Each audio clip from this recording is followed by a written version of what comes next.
Morning, welcome back to another video, and today we are going to be going over the 5 best mounts for gold. Now just stick around and enjoy the video. Okay, so today we are going to be going over the 5 best mounts for gold. That means that these mounts can be exchanged or farmed for gold, and then being able to actually get a decent amount of gold for just selling some mounts. That being the case, let's just jump into number 1, which is Alani. Now Alani can actually be farmed up in the Vale of Eternal Blossoms. Now you can get a hold of these things just by getting a hold of Sky Shards. Now Sky Shards can be actually farmed up. Sky Shards can be farmed up in the Vale of Eternal Blossoms, and that is by killing anything within there. Now these have a fairly low drop chance, but a lot of you guys are doing your dailies in the Vale of Eternal Blossoms, and I'm pretty certain that a lot of you have actually gained at least 1 Sky Shard in your time. What you'll be wanting to actually do is get a hold of 10 of these and turn it into a Sky Crystal. After you've actually gained your Sky Crystal, all you have to do is fly over to Alani, who is actually flying around the entire of the zone, and capture her. Basically, she's a BOE mount that you can actually sell on the auction house, and is very easy in order to do once you've actually gained hold of your Sky Shards. The only barrier to entry for this one is by getting a hold of these Sky Shards. Now there is a video done by Archvelder on how to actually gain a load of Sky Shards using these Mogu constructs that are actually attacking you all like crazy, and they give you a lot of kills overall, which will provide you with a load of Sky Shards. The method in which I would endorse, as well as that, is I would do the old school Mogu killings. That is because they give you the Gulai cash keys, and that gives you a load of other mop materials for your time invested. So then you can actually sell those on the auction house, or if they're herbs, I would definitely mill them for the inks, because they tend to sell for a lot more overall, and you'll be making more gold per hour just doing that. But aside from that, it would literally be this spot over here on the map right now, and all you would be wanting to do is just completely farm this up like crazy. Another way you could do this is just by doing your dailies in the Vale of Eternal Blossoms until you've gained enough Sky Shards, as they are bind on account. You can send them all over to each other and then make sure that you've got a lot of Sky Shards in order to actually capture Alani and then post her on the auction house, and then you can gain your gold for that. Now that being the case, that is Alani at number 1. Coming in at number 2 is a weird one, and that is the White Raptor. Now, one of the ways in which you can actually do this is by actually selling this on Trade Chat. This is not a BOE mount. However, if you can sell this through Trade Chat by selling 9,999 dinosaur bones, they will be able to buy the White Raptor.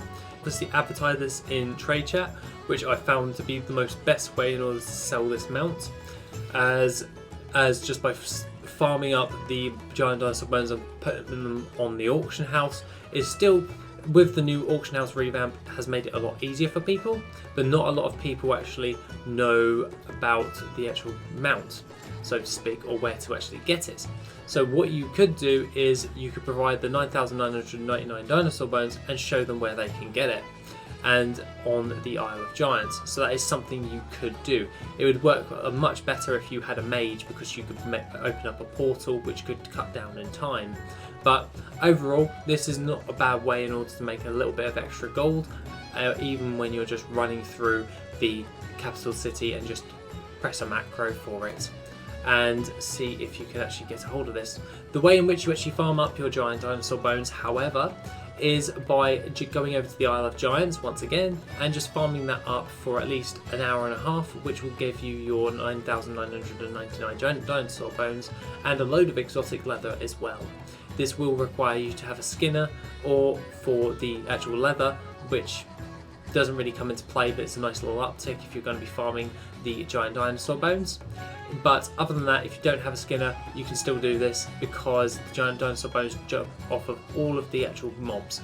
One thing I would note, however, is by killing Ondasta, as she dropped a load of giant dinosaur bones just for her daily kill, and it still gives you a chance of getting another mount when you're actually doing that farm.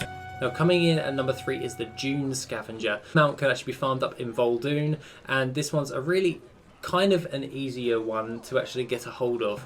Kind of.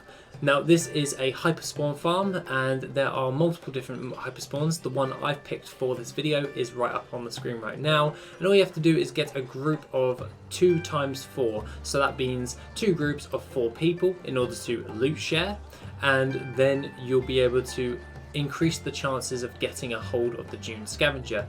A actual add-on that I would recommend is by getting the add-on Rarity, which will actually tell you how many attempts you've got until you're actually going to get it. Now aside from that, the Dune Scavenger actually sells for a decent amount of gold overall, and at this moment in time a lot of people are actually farming this, so it's not too hard to get a group together to actually do this. The mount is so rare to actually drop, and it will take a bit of persistence in order to farm up overall. Now aside from that, the gold for it actually stays quite steady, roughly bordering around about 100,000 gold, if not a little bit more, and then overall it actually sells quite well. That is because it's a mount, everyone likes mounts, and it is a unique mount as it's a hyena, so that's something you want to bear in mind. You may want to go for uniqueness as well as gold value for your time invested. Now, aside from that, let's jump into number 4. Is the Reigns of the Mushan Beast. Now, I did this actual one the other day, and I actually got hold of my Mushan Beast because we were testing it out. It roughly takes around about 30 minutes, and all you have to do is post it on Trade Chat. I did a video on this covering it a couple of days ago, and the best way in order to do this is you're basically selling people kills.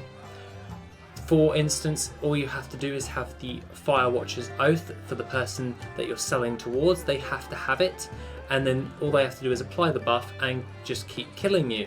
That is the base of this, because they're going to be getting a bloody coin every time they kill you, and they have to kill you 500 times. What you're doing is you're actually selling the mount through Trade Chat, and all you have to do is stand next to a graveyard with that person constantly killing you until they've got 500 bloody coins, and then they will pay you the gold for that. So you're basically selling your time for the bloody coins, and then you've got that essential raw gold in your bags because they're giving you that gold straight up for those bloody coins in order for them to get that mount. So that's something you may want to bear in mind as well, and I will probably be doing this as well moving forward whenever I have the time. Now coming in at number 5, we have the last one, which is something that I have actually done a video on before, and that is the Goldenmane Reigns. This one still is providing the best time invested overall. Bear in mind, this one is highly RNG. Like, Dune Scavenger I found to be easier to get a hold of than the Goldenmane. That is how insane it actually is. The gold for this mount actually reflects how rare it actually is. So if you're willing to put in a few hours, if not a bit more time, in order to get a hold of the Goldenmane Reigns, then I would sincerely hope that you would actually go about doing it in a 2x4 group and in Stormsong Valley. That's the only place where it will actually drop.